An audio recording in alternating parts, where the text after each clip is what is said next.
英語聞き流し10分間、名作リスニング、英語テキストと MP3 ダウンロード、その他の物語は、ホームページよりご利用いただけます。88thpp.com 88thpp.com Chapter 8 The Forest.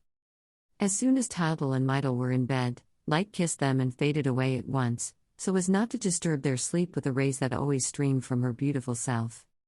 It must have been about midnight, when Tildal, who was dreaming of the little blue children, felt a soft velvet paw pass to and fro over his face. He was surprised and sat up in bed in a bit of a fright, but he was soon reassured when he saw his friend Tylet's glowing eyes glittering in the dark. "Hush," said the cat in his ear. "Hush. Don't wake anybody. If we can arrange to slip out without being seen, we shall catch the blue bird tonight. I have risked my life, oh my dearest master, in preparing a plan which will certainly lead us to victory." "But," said the boy, kissing Tylet, "Light would be so glad to help us, and besides I should be ashamed to disobey her." "If you tell her," said the cat, sharply, "all is lost, believe me. Do as I say, and the day is ours." As she spoke these words, she hastened to dress him and also Mydal, who had heard a noise and was asking to go with them. "You don't understand," groaned Tildal. "You are too small, you don't know what a wicked thing we are doing." But the treacherous cat answered all his arguments, saying that the reason why he had not found the blue bird so far was just the fault of Light, who always brought brightness with her. Let the children only go hunting by themselves, in the dark, and they would soon find all the blue birds that make men's happiness. The traitress displayed such cleverness that, before long, Tildal's disobedience became a very fine thing in his own eyes. Each of Tylet's words provided a good excuse for his action or adorned it with a generous thought. He was too weak to set his will against trickery, allowed himself to be persuaded and walked out of the temple with a firm and cheerful step. Poor little fellow, if he could only have foreseen the terrible trap that awaited him. Our three companions set out across the fields in the white light of the moon. The cat seemed greatly excited, did nothing but talk and went so fast that the children were hardly able to keep up with her. "This time," she declared, "we shall have the blue bird, I am sure of it. I asked all the trees in the very oldest forest, they know him, because he hides among them. Then, in order to have everybody there, I sent the rabbit to beat the assembly and call the principal animals in the country." They reached the edge of the dark forest in an hour's time. Then, at a turn in the road, they saw, in the distance, someone who seemed to be hurrying towards them. Tylet arched her back, she felt that it was her old-time enemy. She quivered with rage. Was he once more going to thwart her plans? Had he guessed her secret? Was he coming, at the last moment, to save the children's lives? She leaned over to Tildal and whispered to him, in her most honeyed voice. "I am sorry to say it is our worthy friend the dog. It is 1,000 pities, because his presence will make us fail in our object. He is on the worst of terms with everybody, even the trees. Do tell him to go back." "Go away, you ugly thing," said Tildal, shaking his fist at the dog. Dear old faithful Tylo, who had come because he suspected the cat's plans, was much hurt by these hard words. He was ready to cry, was still out of breath from running and could think of nothing to say. "Go away, I tell you," said Tildal again. "We don't want you here and there's an end of it. You're a nuisance, there." The dog was an obedient animal and, at any other time, he would have gone, but his affection told him what a serious business it was and he stood stock still. "Do you allow this disobedience?" said the cat to Tildal, in a whisper. "Hit him with your stick." Tildal beat the dog, as the cat suggested. "There, that will teach you to be more obedient," he said. The poor dog howled at receiving the blows, but there was no limit to his self-sacrifice. He went up to his young master pluckily and, taking him in his arms, cried, "I must kiss you now you've beaten me." Tildal, who was a good-hearted little fellow, did not know what to do, and the cat swore between her teeth like a wild beast. Fortunately, dear little Mydal interfered on our friend's behalf. "No, no, I want him to stay," she pleaded. "I'm frightened when Tylo's not with us." Time was short and they had to come to a decision. "I'll find some other way to get rid of the idiot," thought the cat. And, turning to the dog, she said, in her most gracious manner, "We shall be so pleased if you will join us." As they entered the great forest, the children stuck close together, with the cat and the dog on either side of them. They were awed by the silence and the darkness, and they felt much relieved when the cat exclaimed, "Here we are. Turn the diamond." Then the light spread around them and showed them a wonderful sight. They were standing in the middle of a large round space in the heart of the forest, where all the old trees seemed to reach up to the sky. Wide avenues formed a white star amidst the dark green of the wood.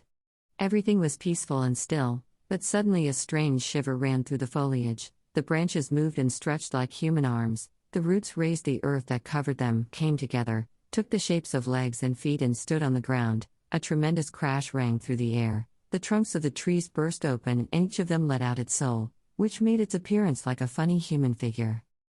Some stepped slowly from their trunks, others came out with a jump, and all of them gathered inquisitively round our friends. The talkative poplar began to chatter like a magpie. "Little men. We shall be able to talk to them.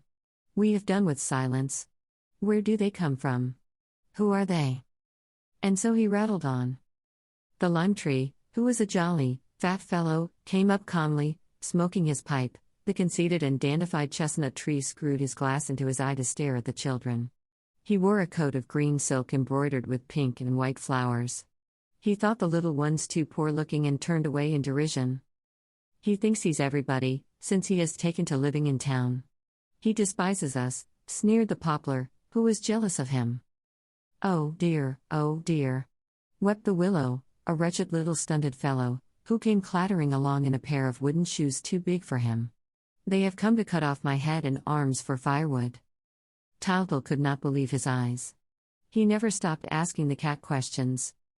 "Who's this? Who's that?" And Tylette introduced the soul of each tree to him.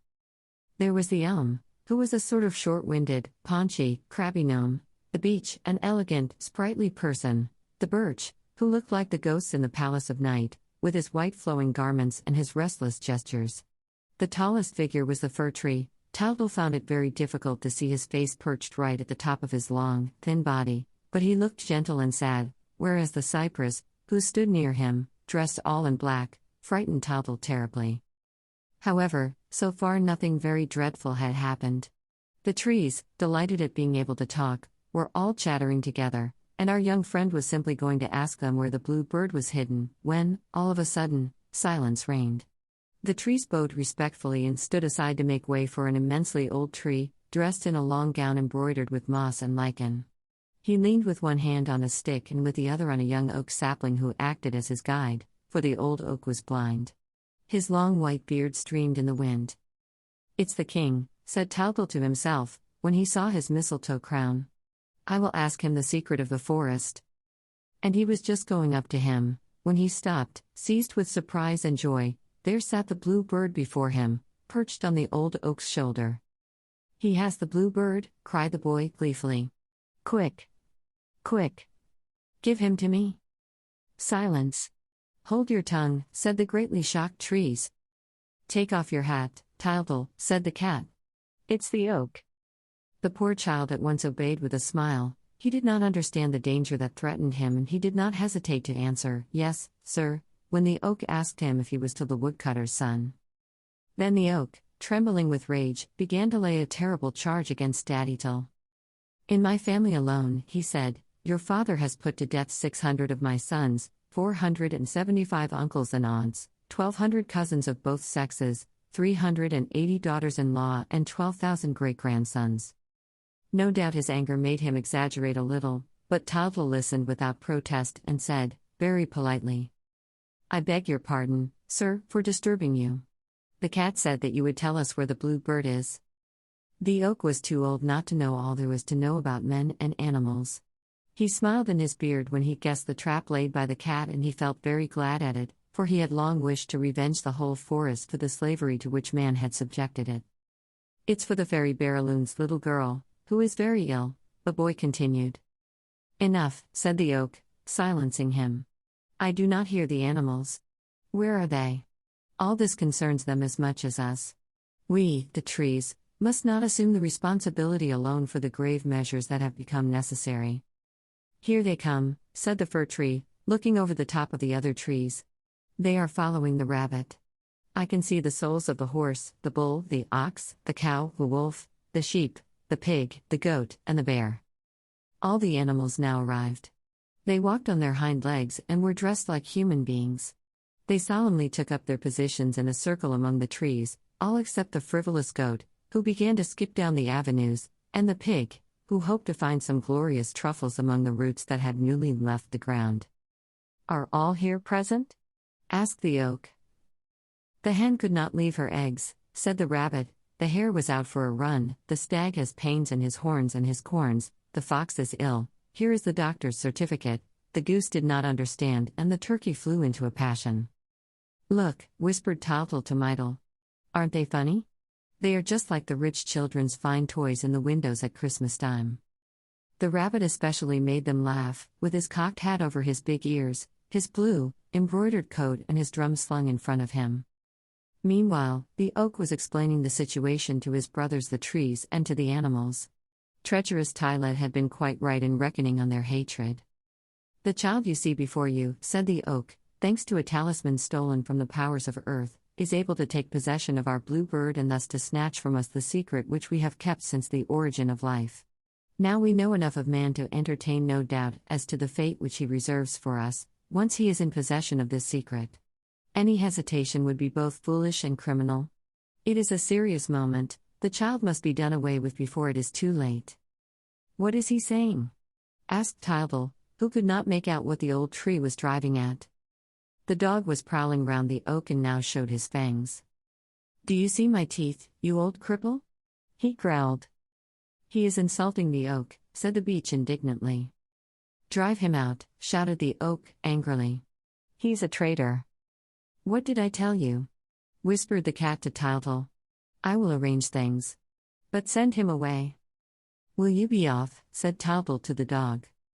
"Do let me worry the gouty old beggar's moss slippers," begged Tylo. Tottle tried in vain to prevent him. The rage of Tylo, who understood the danger, knew no bounds, and he would have succeeded in saving his master, if the cat had not thought of calling in the ivy, who till then had kept his distance.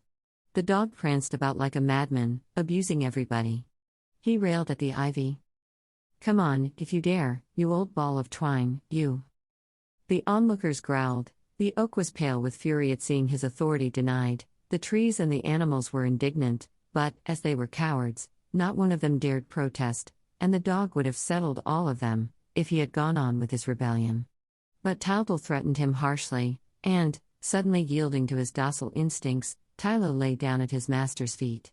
Thus it is that our finest virtues are treated as faults, when we exercise them without discrimination. From that moment, the children were lost. The ivy gagged and bound the poor dog, who was then taken behind the chestnut tree and tied to his biggest root. "Now," cried the oak, in a voice of thunder, "we can take counsel quietly. This is the first time that it is given us to judge man. I do not think that, after the monstrous injustice which we have suffered, there can remain the least doubt as to the sentence that awaits him." One cry rang from every throat. "Death! Death! Death!" The poor children did not at first understand their doom, for the trees and animals, who were more accustomed to talking their own special language, did not speak very distinctly, and, besides, the innocent children could never imagine such cruelty. "What is the matter with them?" asked the boy. "Are they displeased?" "Don't be alarmed," said the cat. "They are a little annoyed because spring is late." And she went on talking into Toddle's ear, to divert his attention from what was happening. While the trusting lad was listening to her fibs, the others were discussing which form of execution would be the most practical and the least dangerous. The bull suggested a good butt with the horns, the beech offered his highest branch to hang the little children on, and the ivy was already preparing a slipknot. The fir tree was willing to give the 4 planks for the coffin, and the cypress the perpetual grant of a tomb. "By far the simplest way," whispered the willow, "would be to drown them in one of my rivers." And the pig grunted between his teeth. "In my opinion, the great thing would be to eat the little girl. She ought to be very tender." "Silence," roared the oak. "What we have to decide is which of us shall have the honor of striking the first blow." "That honor falls to you, our king," said the fir tree. "Alas, I am too old," replied the oak. "I am blind and infirm. To you, my evergreen brother, be the glory, in my place, of striking the decisive blow that shall set us free. But the fir tree declined the honor on the pretext that he was all ready to have the pleasure of burying the two victims and that he was afraid of rousing jealousy. He suggested the beech, as owning the best club. It is out of the question, said the beech. You know I am worm-eaten. Ask the elm and the cypress. Thereupon the elm began to moan and groan. A mole had twisted his great toe the night before and he could hardly stand upright, and the cypress excused himself and so did the poplar, who declared that he was ill and shivering with fever. Then the oak's indignation flared up. You are afraid of man, he exclaimed. Even those unprotected and unarmed little children inspire you with terror. Well, I shall go forth alone, old and shaky and blind as I am, against the hereditary enemy. Where is he? And groping his way with his stick, he moved towards Tildal, growling as he went. Our poor little friend had been very much afraid during the last few minutes. The cat had left him suddenly, saying that she wanted to smooth down the excitement, and had not come back. Myrtle nestled trembling against him, and he felt very lonely, very unhappy among those dreadful people whose anger he was beginning to notice. When he saw the oak marching on him with a threatening air, he drew his pocket knife and defied him like a man. Is it I he's after, that old one, with his big stick? He cried. But, at the sight of the knife, man's irresistible weapon, all the trees shook with fright and rushed at the oak to hold him back. There was a struggle, and the old king, conquered by the weight of years, threw away his stick. Shame on us, he shouted. Shame on us. Let the animals deliver us. The animals were only waiting for this. All wanted to be revenged together. Fortunately, their very eagerness caused a scrimmage which delayed the murder of the dear little ones. Myrtle uttered piercing screams. Don't be afraid, said Tildal, doing his best to protect her. I have my knife. The little chap means to die game, said the cock. That's the one I shall eat first, said the pig, eyeing Myrtle greedily. What have I done to all of you? Asked Tildal. Nothing at all, my little man, said the sheep. Eaten my little brother, my two sisters, my three uncles, my aunt, my grandpapa and my grandmama. Wait, when you're down, you shall see that I have teeth also. And so the sheep and the horse, who were the greatest cowards, waited for the little fellow to be knocked down before they dared take their share in the spoil. While they were talking, the wolf and the bear treacherously attacked Tildal from behind and pushed him over. It was an awful moment. All the animals, seeing him on the ground, tried to get at him. The boy raised himself to one knee and brandished his knife. Myrtle uttered yells of distress, and, to crown all, it suddenly became dark. Tildal called wildly for assistance. Help! Help! Tylo! Tylo! To the rescue! Where is Tylet? Come! Come! The cat's voice was heard in the distance, where she was craftily keeping out of sight. I can't come. She whined. I'm wounded.